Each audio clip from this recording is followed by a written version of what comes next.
তো এখানে আমি মসুর ডাল বসিয়ে দিয়েছি, সিদ্ধ হচ্ছে। আর এইখানে মশলা রেডি করে নিয়েছি। এখানে গোশ ভিজিয়ে দিয়েছি, আলু দিয়ে গোশ রান্না করব। আসসালামু আলাইকুম, কেমন আছেন আপনারা? আশা করি ভালো আছেন। আমরাও আলহামদুলিল্লাহ অনেক ভালো আছি। তারপরে তো এখানে তেল গরম হয়ে গিয়েছে, আমি 2টা শুকনো মরিচ দিয়ে দিয়েছি। এখন আমি রসুন কুচি আর পেঁয়াজ কুচি দিয়ে দিলাম। তারপরে তো এখানে যে পেঁয়াজটা ভাজা হচ্ছে, পেঁয়াজ ভাজা হয়ে গেলে আমি ডাউল দিয়ে দেব। তো আপনাদের সাথে একটি ছোট্ট গল্প করি। কিছুদিন আগে আপনারা তো জানেন আমি খুব অসুস্থ ছিলাম। তো আল্লাহর কি একটা যে আমি যেদিনকে হাসপাতালে যাই টেস্ট করাই, ওই দিনেও আমার ভাইও অসুস্থ। আমার ভাই দুবাই থাকে, তো আমার ছোট। তো একই দিনে সন্ধ্যাবেলায় যখন আমি রিপোর্ট করে বাসায় আসি ডাক্তার দেখায়, তখন আমাকে বলে যে আপু আমিও আজকে ডাক্তার দেখাতে গেছিলাম, আমারও খুব জ্বর ঠান্ডা, আমিও খুব অসুস্থ। তো মানে প্রবাসী সকল ভাইদেরকে অনেক অনেক ভালোবাসা। সকল ভাই যেন ভালো থাকে, কারণ প্রবাস জীবনে তাদের পরিবার প্রয়োজন সবাইকে রেখে দেশের বাইরে থাকে, তাদের জীবনটা একটু অন্যরকম হয়। আসলে পরিবারকে ভালো রাখার জন্যই কিন্তু তারা থাকে। তো পরে আমি শুনলাম যে ভাইয়ের বউয়ের কাছ থেকে পরে শুনলাম যে ওর নাকি ভর্তা খেতে মন চেয়েছে। তো ভর্তা তো আর ওই জ্বর শরীর নিয়ে করে খাওয়া সম্ভব না। আমি হয়তো কাছে কোলে আছি, অনেক কিছু হয়তো মা করে অনেক কিছু হয়তো আমাকে পাঠাইতে পারে, কিন্তু ওর ক্ষেত্রে তো আর এটা সম্ভব না। তো শুনে মনটা খুব খারাপ লাগলো যে হায় রে বিদেশ জীবন, যে অসুস্থ হলে একটা জিনিস খেতে মন চাইলেও সেটা করে খাওয়া যায় না।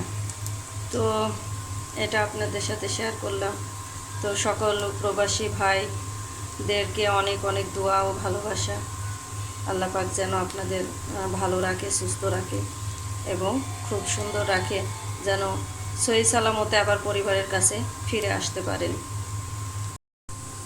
তো আমি এখানে একটু অল্প করে জিরা দিয়ে দিলাম।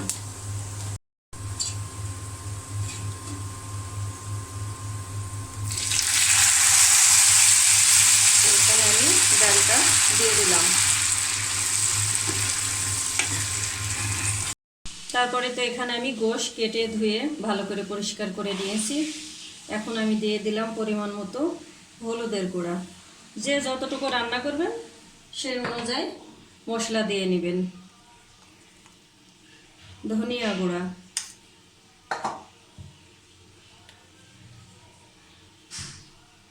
মরিচের গুঁড়া,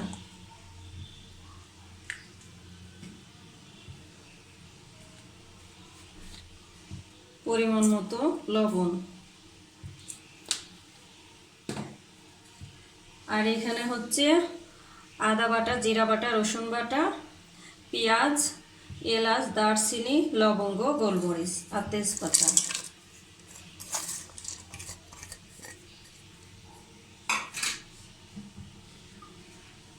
তারপরে দিয়ে দেব পরিমাণ মতো তেল। আমি সরিষার তেল দিয়ে রান্না করি।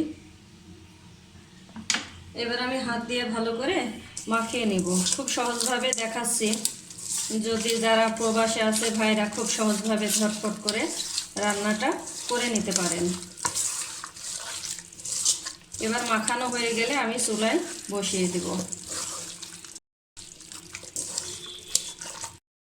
তারপরে তো এখানে আমি গোশ চুলায় দিয়ে দিয়েছি, এখন আমি ঢাকনা দিয়ে ঢেকে দেব। তারপরে তো এখানে কষানো হচ্ছে, গোশ থেকে অনেক পানি বের হয়েছে। আমি এখন নেড়ে চেড়ে ভালো করে কষিয়ে নিব। কষানো হয়ে গেলে তারপরে ওর মধ্যে আলু দিয়ে একটু কষায় পানি দিয়ে দেব।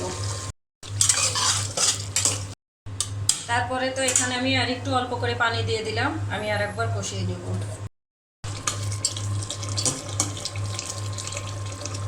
তারপরে তো আমি এখন আলু দিয়ে দেব।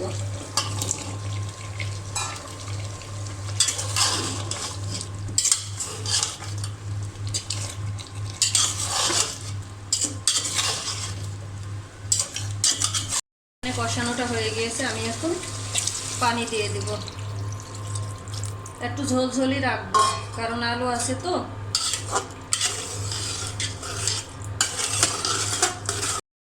তারপরে তো যে এখানে গোশ রান্না হয়ে গিয়েছে, আমি নামিয়ে নিয়েছি।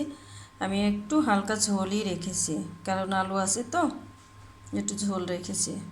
আর এখানে যে ডাল রান্না, আর এখানে যে শসা লেবু কেটে নিয়েছি। তো ভিডিওটি আমি আজকে এখানেই শেষ করব। তো যে যেখান থেকে ভিডিওটি দেখছেন তাদেরকে অসংখ্য ধন্যবাদ। আর প্রবাসী ভাইদের জন্য অনেক অনেক দোয়া ও ভালোবাসা। আপনারা যেন যে যেখানে থাকেন সুস্থ থাকেন, ভালো থাকেন এবং সুস্থভাবে আপনার পরিবারের কাছে ফিরে আসতে পারেন, এই দোয়া করি।